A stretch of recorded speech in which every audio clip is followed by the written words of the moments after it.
Orange, partenaire de la transformation numérique des commerces, entreprises et collectivités, présente Sud Radio, le numérique pour tous, Vanessa Pérez.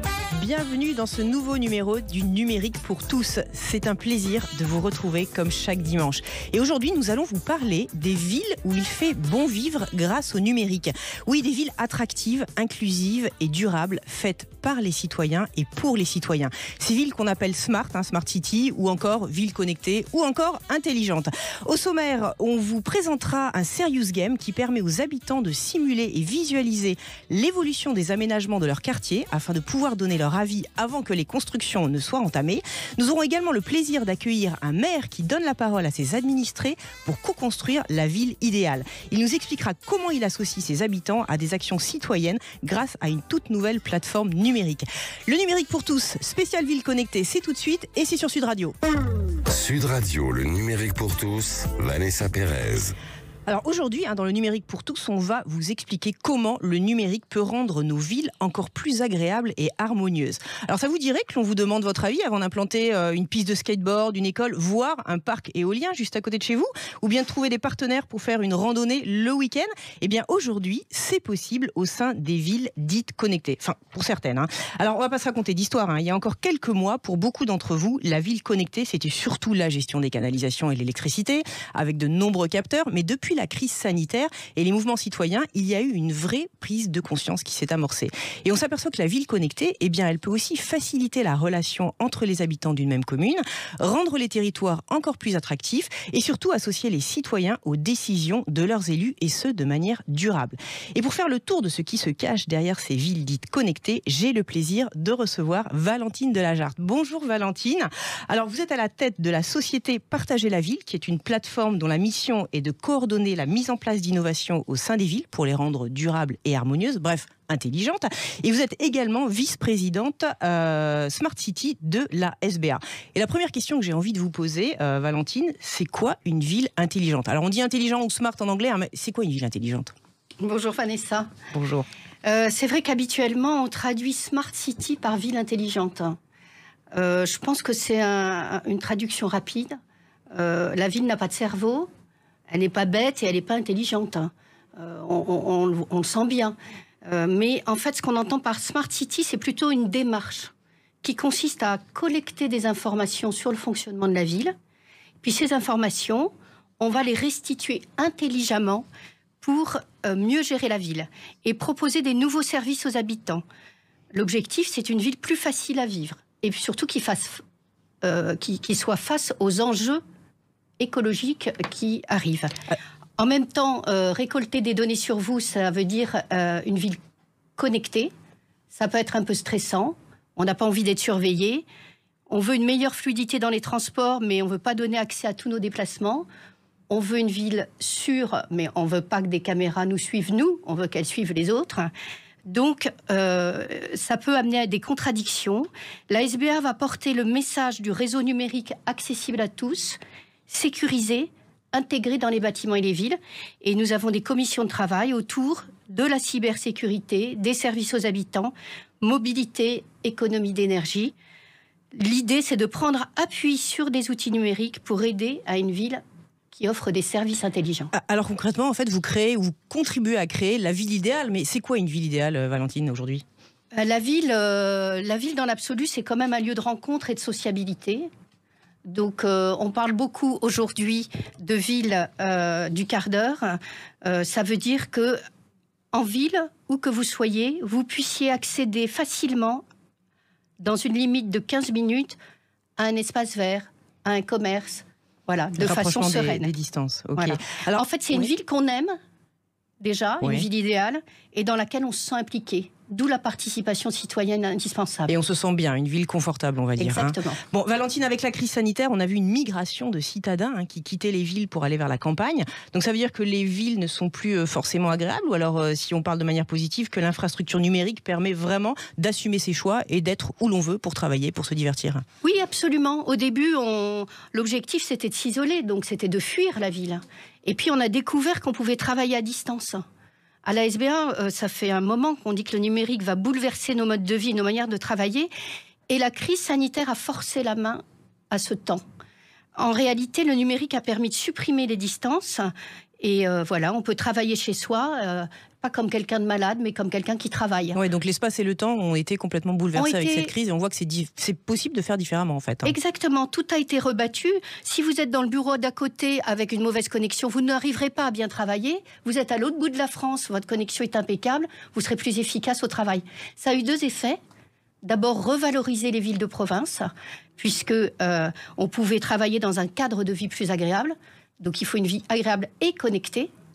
Et puis le deuxième effet, c'est de rapprocher les régions. Aujourd'hui, dans les réunions de travail, on découvre des gens qui sont éloignés dans des régions. Et on a de nouveau un espace de travail élargi à toute la France, voire à l'international. Ça, c'est vraiment nouveau aussi. C'est vrai, tout à fait. Alors, il y a aussi un phénomène qu'on voit, on voit un nombre de start-up qui vont servir la ville connectée, on va dire, qui sont en train de fleurir. Vous avez l'impression qu'elles servent vraiment la ville et le citoyen, ou alors elles ont d'autres enjeux, ces start-up ?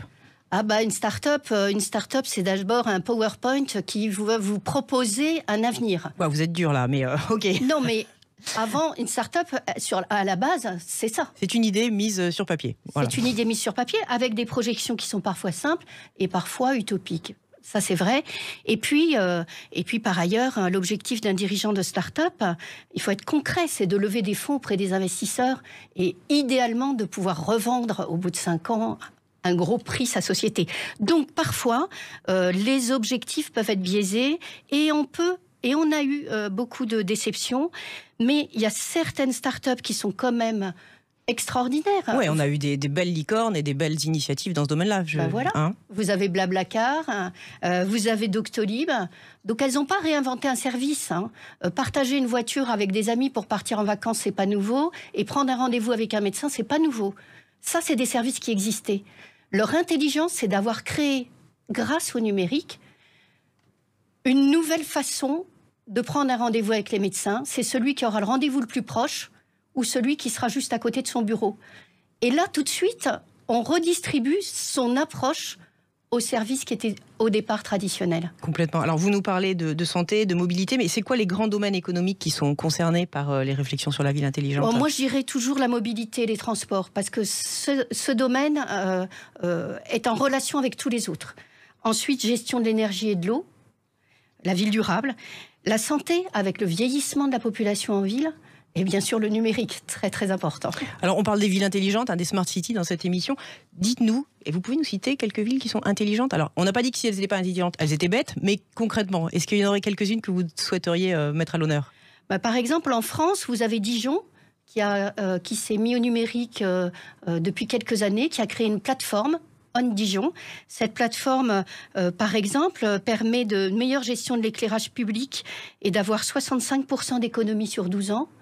Elle a aussi cette particularité d'avoir associé les 23 communes environnantes et d'avoir aussi associé les territoires. Donc j'aime bien leur démarche, associer les citoyens.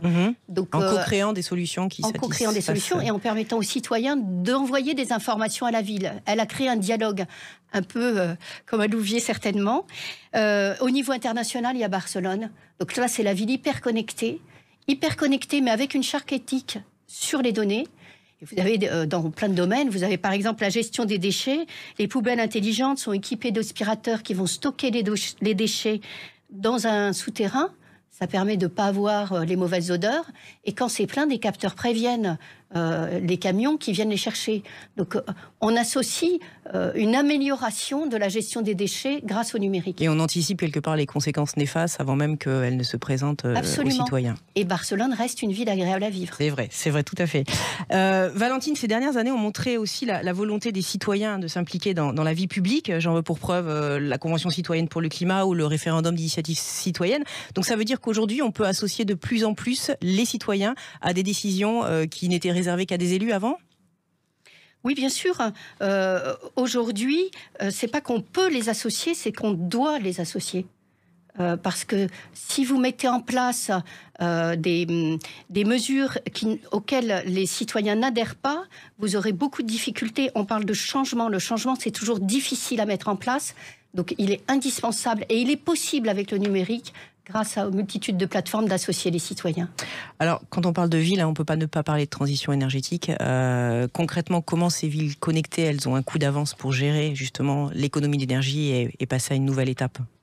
En faisant remonter les informations via des capteurs, par exemple, sur les consommations énergétiques. Et ensuite, ces capteurs peuvent déclencher des actions pour améliorer la gestion de l'énergie. Si on n'a pas d'informations, on ne peut pas gérer l'énergie dans la ville. Et bien sûr, en améliorant la mobilité en ville. Il y a un concept, alors je ne sais pas s'il est familier de tous, qui est le jumeau numérique, dont vous m'avez parlé lorsqu'on a préparé cette émission. Concrètement, pourquoi le jumeau numérique est quelque part l'avenir de toutes les réflexions que l'on mène sur les villes et à grande échelle? Pourquoi ça va nous aider? Parce que le jumeau numérique, c'est une réplique, c'est une simulation de la ville, mais en format numérique, avant qu'elle ne se transforme. Donc on modélise toute la ville, tous les flux, oui. La circulation, l'électricité, oui. etc. pour pouvoir voir concrètement ce qui se passe. Et après, on va pouvoir jouer sur les différentes données pour voir, si on les extrapole, quelles sont les conséquences. C'est ça?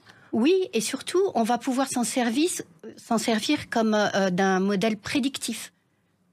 D'abord, pouvoir communiquer avec les citoyens, montrer, voilà, si on construit ça, quels vont être les impacts sur la ville. Et puis, ça va permettre de prendre des bonnes décisions. Par exemple, pour ce qui est de gérer l'éclairage public, on va pouvoir utiliser le jumeau numérique pour améliorer les consommations d'énergie. Il y a d'autres exemples où on se dit, ça aurait été bien d'avoir un jumeau numérique. Oui, pour anticiper toutes les conséquences néfastes et justement les penser sur l'ordinateur avant de les penser dans la vraie vie, quelque part. Oui, par exemple, on se dit, il y a deux énergies qu'il faut absolument utiliser, c'est le soleil et le vent. Parce qu'elles sont gratuites, elles sont présentes, allons-y. Et très spontanément, on se dit, les éoliennes, c'est l'avenir. Bon, aujourd'hui, avec le recul, on comprend que c'est pas si simple, que ça fonctionne pas comme on le pensait, et puis qu'il y a peut-être d'autres impacts. Et puis, il y a aussi une mauvaise intégration des citoyens dans ces projets. C'est vrai que ça fait beaucoup de... Aujourd'hui, si on avait pu avoir un jumeau numérique de l'impact des éoliennes, peut-être qu'on aurait pu modifier notre approche d'une solution qui paraissait idéale au départ. Bon, il est peut-être pas trop tard, après il y a des enjeux qui nous dépassent, mais bon, voilà, on fait passer le message. Dernier point, vous auriez vous-même un message à faire passer aux collectivités ou aux citoyens par rapport à cette numérisation de la ville? Le message, c'est que le numérique, il est là. Il ne faut pas en avoir peur, parce que de toute façon, si la collectivité ne s'empare pas du sujet, ce sont les sociétés, les grands groupes privés et les GAFA qui vont s'en emparer. Et quand on connaît la valeur de la donnée d'un citoyen, on peut imaginer les dérapages qu'il peut y avoir. Donc c'est vraiment aux collectivités, aux responsables politiques de s'emparer du sujet avec les citoyens pour une ville durable, agréable, bien sûr, et puis une ville où les intérêts de chacun sont protégés. Merci Valentine pour cet éclairage passionnant et puis votre optimisme. Vous qui nous écoutez sur Sud Radio, dites-nous vous aussi ce que vous aimeriez changer dans votre ville pour qu'elle devienne la ville idéale. On vous laisse aller sur le Twitter, #Sud Radio. Restez avec nous, dans un instant on va justement découvrir comment un serious game permet aux habitants de simuler et visualiser l'évolution des aménagements de leur quartier pour donner leur avis avant que les constructions ne soient entamées. Nous aurons également le plaisir d'accueillir le maire de Louviers qui nous expliquera comment il associe ses habitants à des actions citoyenne grâce à une toute nouvelle plateforme numérique. Restez avec nous sur Sud Radio, on se retrouve dans un instant avec nos invités pour en parler. Orange, partenaire de la transformation numérique des commerces, entreprises et collectivités, présente Sud Radio, le numérique pour tous, Vanessa Pérez. Le numérique pour tous, c'est votre nouveau rendez-vous pour découvrir comment le numérique transforme votre quotidien. Et aujourd'hui, nous parlons de villes intelligentes, ces fameuses villes connectées qui ont pour objectif de rendre nos vies plus confortables. Et tout de suite, j'ai le plaisir d'accueillir Jean-Baptiste Ray. Alors Jean-Baptiste, bonjour. Bonjour Vanessa. Bonjour, vous êtes directeur général adjoint de la société EPA Marne, EPA France, un établissement public d'aménagement qui a pour vocation de créer des villes qui sont intelligentes dès leur naissance. Alors comment c'est possible ça ? Tout d'abord, une ville intelligente, c'est une ville qui correspond aux attentes des habitants et des usagers d'un territoire. Et donc, il est absolument essentiel de les écouter et de prendre en compte leur avis et leurs attentes dans la conception des projets qu'on initie en tant qu'aménageur d'État. Donc, vous avez mis en place un serious game pour justement associer les citoyens aux futures décisions qui vont être prises. Expliquez-nous un petit peu comment ça fonctionne. On a aujourd'hui vraiment conscience que les habitants d'un territoire ont besoin de mieux comprendre les nouveaux projets qui se développent autour d'eux. Et donc, on a un enjeu de les informer aux différentes étapes de développement d'un projet, de leur permettre de s'immerger à l'intérieur du projet via des vues les plus pédagogiques possibles et de leur permettre d'exprimer leurs attentes. Et donc, c'est pour ça qu'on a développé une démarche de concertation numérique qui s'organise sous forme de serious game, donc des choses assez pédagogique et facile d'accès pour un panel assez large d'utilisateurs. Tout le monde a chez soi un téléphone ou un ordinateur et donc Presque. on développe bon, presque. Là, on parle d'enjeux numériques. On va dire que tout le monde a une capacité de pouvoir s'exprimer. Et donc, on a développé une plateforme sous forme de site internet qui permet aux personnes de mieux comprendre le projet que nous développons, de leur permettre d'exprimer des choix préférentiels sur ce qu'ils voudraient voir autour d'eux grâce à ce projet. Et ensuite, ces choix, ces expressions sont compilées et nous permettent à nous de comprendre quelles sont les attentes prioritaires des habitants. Et on va les prendre en compte pour les différentes étapes d'études et de travaux sur les opérations qu'on développe. Donc concrètement, vous allez on peut le faire. Oui, Jean-Baptiste, vous allez concevoir une ville, donc sur le papier, on va dire, et vous allez associer les futurs habitants ou les habitants des communes avoisinantes pour leur demander si elles veulent une piste de skate, si elles veulent une piscine. Pour être très concret dans notre quotidien, comment ça se matérialise ? Pour être très concret, Vanessa, je prends deux exemples. Un exemple de parc urbain de 16 hectares dans une ville qui se développe à côté d'habitations existantes. Sur ce secteur, je vais développer un site internet sur lequel il va y avoir un tas d'éléments de programmation disponibles, des skateparks, des mobiliers urbains, des arbres. Et donc, on va permettre aux personnes de s'exprimer sur ce qu'ils attendent de ce parc urbain pour se promener, pour se divertir, pour s'amuser avec les enfants. Et donc, les expressions qui sont données sur cette concertation numérique nous permettent derrière de compiler ce qu'on appelle un cahier des charges citoyen qui, nous, en fait, va être utilisé pour désigner l'urbaniste et le bureau d'études qui vont concevoir le parc et qui va suivre les différentes étapes de travaux pour ce parc.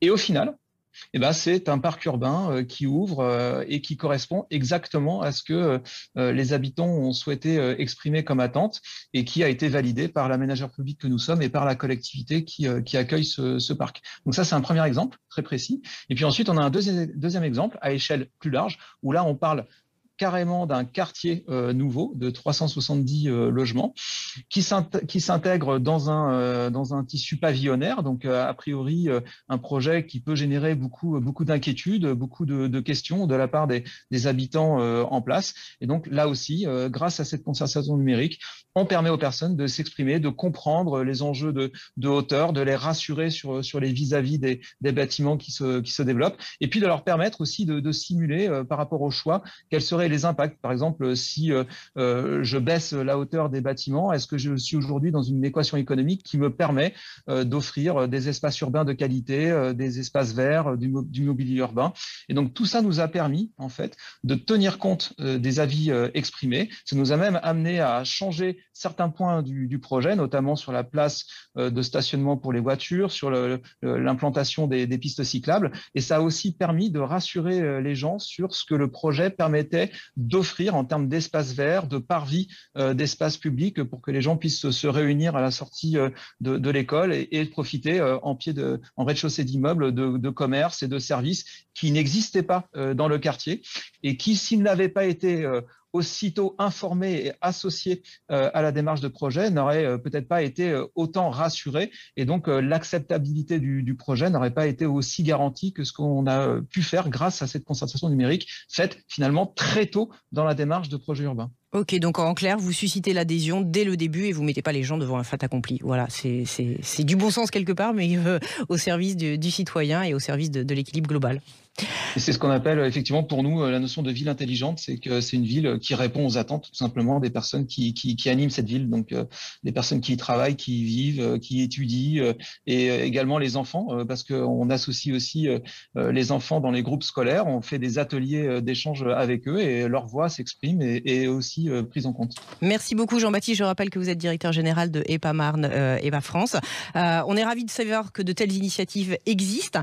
Vous qui nous écoutez, ça vous dirait de découvrir une ville maintenant où on s'entraide localement, comme on le ferait entre voisins, ou une ville où on trouve des partenaires pour faire une randonnée, par exemple le week-end, ou même une ville où on peut proposer des actions citoyennes. Eh bien cette ville, elle existe et c'est Louviers, dont nous avons le plaisir de recevoir le maire, monsieur François-Xavier Priolo. Bonjour monsieur le maire. Bonjour. Vous êtes à l'initiative du site internet, je devrais dire même de la plateforme j'aimelouviers.fr qui permet d'associer vos citoyens, de s'entraider, de sortir et de participer à la vie citoyenne. Bref, Louviers, c'est un peu le paradis. Je ne sais pas si c'est le paradis, mais c'est un facilitateur de vie. C'est la ville facile et c'est la plateforme qui permet de rendre plus facile un certain nombre d'actions des citoyens eux-mêmes. Donc vous avez lancé cette initiative en début d'année. Elle est née d'où cette initiative ? Elle est née d'une intuition et du constat qu'il y avait un très fort désir d'engagement, mais qu'il n'y avait pas forcément l'outil pour permettre le rapprochement réel entre les habitants. Et il y a des sites internet, il y a des réseaux sociaux, mais il manquait cette plateforme en fait qui, à l'échelle de la ville, est complètement adaptée à la réalité de la vingtaine de quartiers de Louviers, permet de faire de l'hyper-proximité et de ne pas toujours, dans une ville de 20 000 habitants, toucher les 500 mêmes personnes. Et la volonté, c'est de se dire, il faut qu'on arrive à s'adresser à tout le monde. Il y a ce fort désir de participer, il y a un amour de sa ville, on l'appelait J'aime Louviers pour ça, il y a une fierté, il y a une volonté d'appropriation. Mais pour s'approprier sa ville, encore faut-il avoir l'outil, et cet outil permet à la fois l'entraide et les services, des idées pour sortir à Louviers et aussi de l'engagement citoyen positif, de la participation utile à tous. Alors juste concrètement, donc j'aimelouviers.fr, qu'est-ce qu'on y trouve très très concrètement ? On va sur le site, on y trouve plein d'annonces, par exemple sur l'entraide et les services. Je prends des exemples très concrets. Je pars en week-end, je ne sais pas comment faire garder mon animal de compagnie. Ah ouais, c'est pratico-pratique. C'est pratico-pratique. Est-ce que mon voisin en hyper-proximité peut me rendre ses services ? Donc à la fois je demande un service, mais je peux aussi en proposer un. Par exemple, j'ai mon fils qui est étudiant, qui est plutôt calé en mathématiques, il peut proposer aussi des cours de maths à quelqu'un du quartier qui a des difficultés scolaires. Et puis ça peut être aussi, je donne un vieux canapé plutôt que de le mettre à la poubelle, est-ce que ça sert à quelqu'un ? Donc c'est vraiment sans but lucratif, ça c'est très important, c'est l'idée de se rendre service, il y a beaucoup de bienveillance, c'est aussi l'idée de pouvoir permettre à une personne qui s'est cassé la jambe ou une personne âgée qui peut pas aller faire ses courses, de lui apporter. Il y a une dimension intergénérationnelle qui est très importante. Et en fait, on replace l'humain au cœur. Et c'est ça qui est assez, qui pourrait paraître paradoxal, c'est que le numérique, il est là au contraire pour recréer du lien physique et réel entre les habitants d'une même ville. C'est un peu paradoxal quand même, se servir du numérique pour justement se dire bonjour ou s'entraider, mais bon, c'est un peu la réalité de nos villes aussi. Au contraire, c'est les nouveaux usages, c'est utiliser tous les leviers, parce qu'on se rend compte que sans le numérique, eh bien, on touche toujours les mêmes personnes. Et donc, si on veut être plus exigeant, on a besoin de ces nouveaux outils qui sont pas là pour concurrencer ce qui existe déjà. Et vous avez des sites internet de la ville, c'est des sites, je dirais, verticaux qui sont là pour donner de l'information. Là, on est sur une plateforme horizontale où tous les habitants sont au même niveau. Et donc, nous, le rôle, ça va être de susciter l'intérêt et de montrer qu'il y a une utilité. Parce qu'on va pas aller sur une plateforme si on n'y voit pas son intérêt et son utilité immédiate. Si on a l'esprit un peu mal tourné, on pourrait dire que ce site est un outil pour faire un peu de prosélytisme, non ? Non, parce que notre rôle, il se limite uniquement à s'assurer qu'il n'y a pas de dérive, qu'on respecte une charte et déontologique. Mais en revanche, on n'est pas là pour faire de la modération. C'est vraiment le site des habitants et il fonctionnera si les habitants s'en emparent. Et c'est pas à la ville de s'en emparer, c'est vraiment aux habitants eux-mêmes. Vous auriez une petite anecdote à nous partager sur ce qu'a permis déjà le site j'aimelouviers.fr ? Il y en a déjà quelques-unes en effet. On l'a lancé il y a une dizaine de jours, donc c'est tout récent. Mais on a un habitant qui, en fait, avait un vieux livre allemand et c'est un collectionneur. Il était très intéressé par ce livre parce qu'il y avait des éléments qui l'intéressaient par rapport à son hobby, sauf qu'il parle pas allemand. Et donc il a mis une petite annonce. Est-ce que quelqu'un pourrait me rendre service et m'aider à traduire ce petit passage ? Une personne qui était connectée sur le site, qui est prof d'allemand, elle est allée chez lui. Donc ça s'est pas fait en ligne. Ils se sont vus, ils ont pris un thé l'après-midi et elle lui a traduit le passage. Et ben en fait c'était très rapide, c'était sympathique et ça crée aussi vraiment de l'amitié, du lien. Et dans une ville de 20 000 habitants, en fait, c'est vraiment l'idée de remettre l'humain au cœur, une ville à visage humain. Et ce site internet, cette plateforme J'aime Louviers, elle est tout à fait duplicable à plein de territoires. On a voulu créer avec Orange, qui nous a accompagnés sur ce projet, un outil qui est vraiment customisé sur une ville. Il est fait sur mesure, mais il peut être très facilement dupliqué à d'autres territoires. Bon, vous allez avoir un afflux de gens de la ville qui vont venir vers Louviers. Méfiez-vous, il faut pouvoir les accueillir maintenant. Merci beaucoup François-Xavier. Donc je rappelle l'adresse de votre site, j'aimelouviers.fr, aujourd'hui destiné aux habitants de Louviers, mais qui sait peut-être demain à d'autres villes. Valentine, la ville intelligente, alors, elle ne peut se construire que grâce à l'implication des citoyens. Elle est faite pour les citoyens, par les citoyens. On prend les données des citoyens, donc elle est impossible sans les citoyens. Avec leur consentement, bien évidemment. Complètement. Le numérique pour tous, c'est fini pour aujourd'hui. Tout de suite, je vous laisse en compagnie de Christophe Gicquel dans La France à découvrir. Quant à moi, je vous souhaite une belle soirée et je vous dis à la semaine prochaine. Avec Orange, partenaire de la transformation numérique des commerces, entreprises et collectivités. Orange.